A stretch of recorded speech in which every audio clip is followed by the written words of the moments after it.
প্রাণবন্ধু, তোমার কি এখনো সন্দেহ হয় যে আমি তোমাকে ভালোবেসে এখনো কাঙাল হতে পারিনি?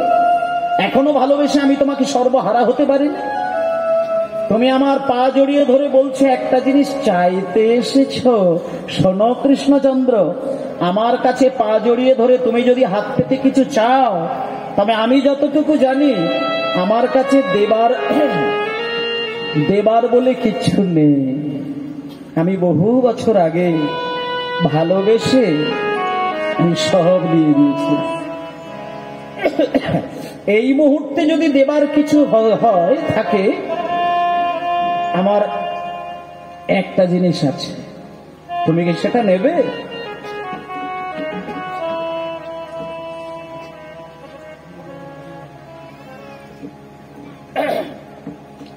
হুমায়রা, আজকে রাধারানী মিষ্টি মিষ্টি করে কৃষ্ণকে বলছেন, মধু, আমার যতটুকু ধারণা বা চিন্তা বা আমি বুঝি, ভালো আমি বেসেছি যখন, আমার কাছে কিচ্ছু দেওয়ার নেই।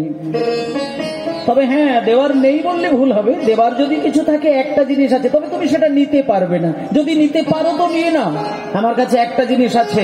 দেখো আমার কি জিনিস। মায়েরা দেখুন, আজকে রাধারানীর কাছে এমন একটি জিনিস আছে যেটা কৃষ্ণকে দেবার তো কথা নয়, কিন্তু কৃষ্ণ যখন পা ধরে চাইতে এসেছেন, রাধারানী তো সেটাও দিতে বাধ্য হয়ে যাবেন। তাহলে সেটা কোন জিনিস? আজকে রাধার মুখ থেকেই শুনে নি সেটা কোন জিনিস।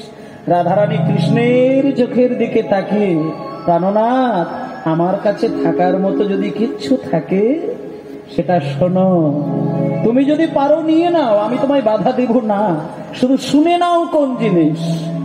কি দিব, কি দিব, কি দিব বধূ, মনে মনে ভাবে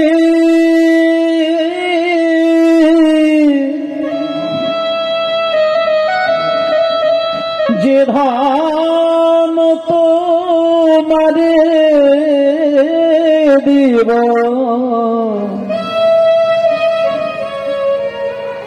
আমার সেই ধন তুমি,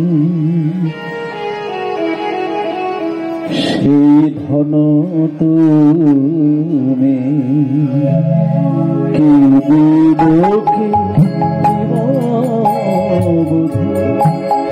মনে মনে ভাবি, যে ধন তোমারে দিব, সেই ধন তুমি, সেই ধন তুমি,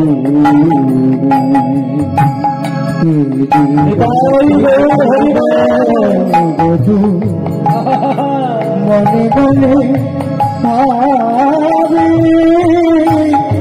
যে জগত মানে দিব, সেই ধন সেই ধন করে জানো না।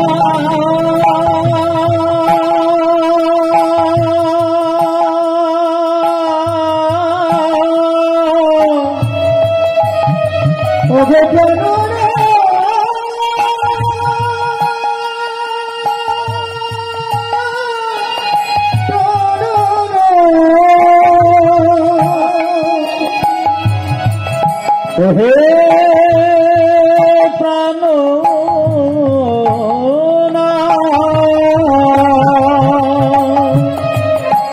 তুমি যে আমার বধূ, আমি যে তোমার, তোমার ধন তোমারে দিব, কি যায় আমার।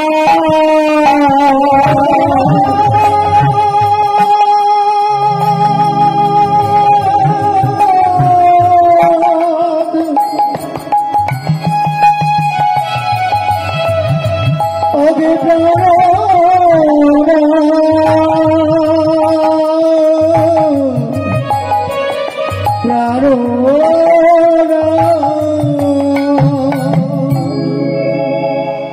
বাবা, আজকে রাধারানীর চরণ ধরে যখন কৃষ্ণের চোখ থেকে কয়েক ফোঁটা জল রাধার চরণে